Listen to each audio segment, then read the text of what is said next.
Hollywood loves heroes who look like they live in men's salons and wear designer clothes. Then they wonder why those movies don't connect with regular people anymore. Or they scrub a script so clean it wouldn't offend a potato. Then ask why they can't recreate the rough human magic of First Blood. In this video, I'm going to lay out the small miracles that added up to make First Blood one of the defining successes of its time. First Blood spent almost a decade in development hell and was turned down by a long list of A-listers. Even Sylvester Stallone didn't think it would get made, and when it finally was, he briefly wanted the footage burned so no one would ever see it.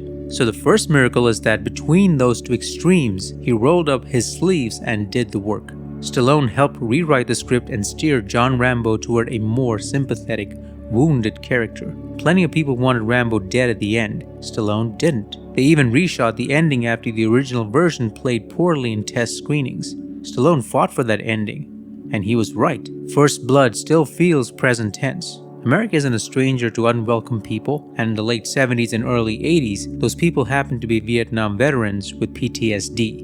Rambo lands up in Hope, Washington, and to his misfortune runs into Sheriff Teasel. You know, wearing that flag on that jacket, you're asking for trouble around here, friend. Now why does he say that?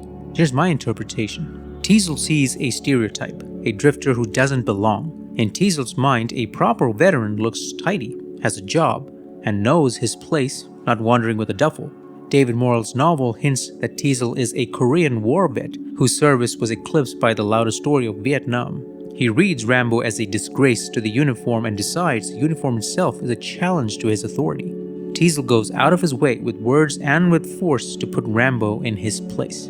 That's part of why the ache in First Blood lands with so many people. Stallone gives one of his best performances. Sadly, that ache vanished in the second film, which my VHS rental guy introduced as Second Blood. It did exactly what the studios wanted.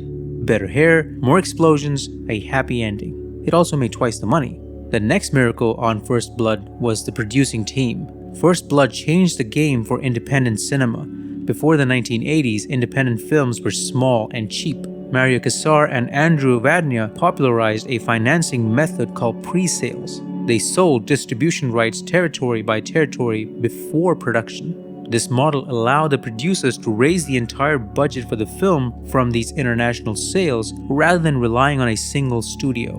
Stallone was already a global star with Rocky 1 and 2, with Rocky 3 hitting the same year as First Blood. Casting him made the movie an easy sell overseas, where he was and continues to be a huge star. In short, First Blood proved an independent company could sidestep the traditional studio model, leverage star power and the global market, and compete head-to-head with the majors. That approach reshaped the indie business and opened the door for big, star-driven projects financed outside the studio system. They also got Stallone to take a pay cut. He asked for $3.5 million, they negotiated him down to $2 million. Even so, the production ran over its $11 million budget by about $4 million, thanks to extra scenes. The first cut ran over 3 hours and didn't work.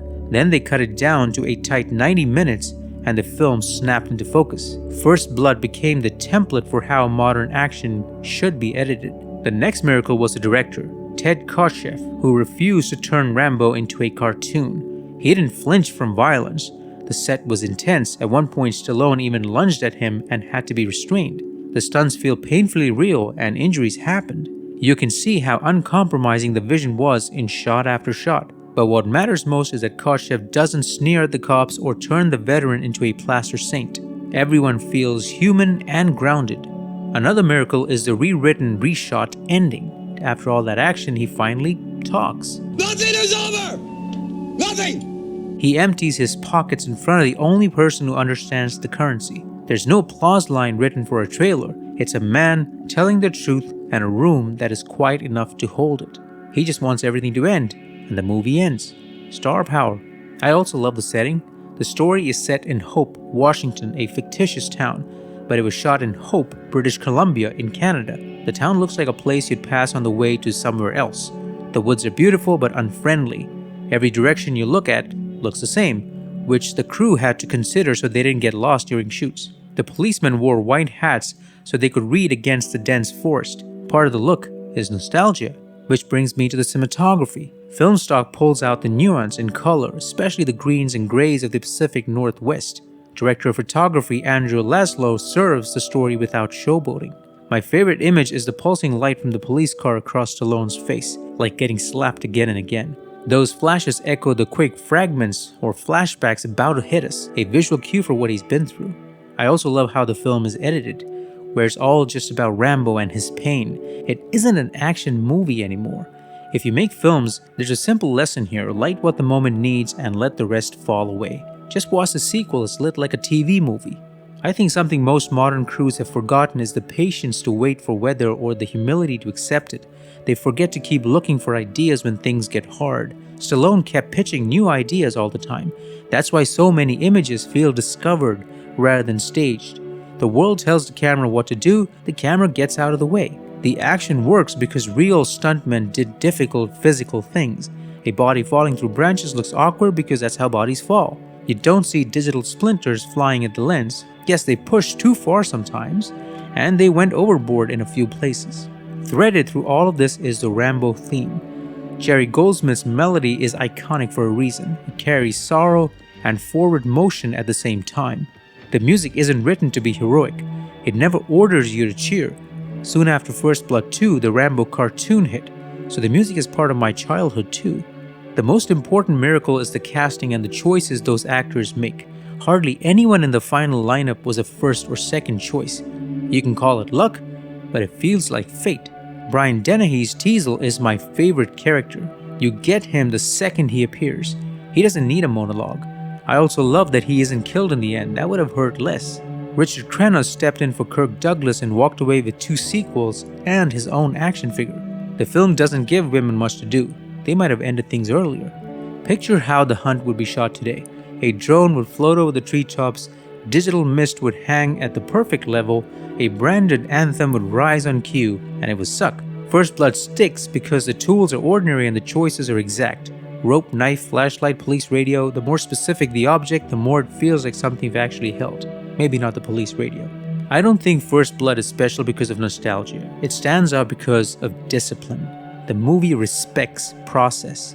In 1989, it became the first feature used in police training in the United States as an example of what not to do. When people say Hollywood can't make films like this anymore, and I'm one of them, it's not a talent problem. It's that a lot of craft has been sidelined or forgotten. There's no shortage of talent. Cameras and software aren't the issue. Either people have changed or the system rewards different habits.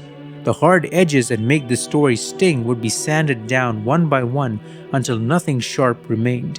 Sadly, you can see that exact thing happen in First Blood Part 2. It was my entry point as a kid. I loved it then, and it still works as a typical action movie. In fact, I thought I'd combine both movies into one video, but couldn't, and I'm quite capable. I've been doing this for 10 years. Straight up, Second Blood is second rate. I'm not going to tell you First Blood is bigger than you remember. It's actually smaller, in the best way. I feel connected to the world of the film because it feels real. If filmmakers can hold on to that truth, their work will follow people out of the theater and stay with them for years. First Blood proves the films we remember don't come from magic formulas or spreadsheets. Everyone's been looking for the magic formula for 100 years. They keep failing because they won't look in the mirror and be honest. If you enjoyed this video, stab that like button, fire off your thoughts in the comments, and tie your red headband before you hit subscribe. And to calm yourself, watch my film A Count of 10 on Amazon Prime, Tubi, or CPix.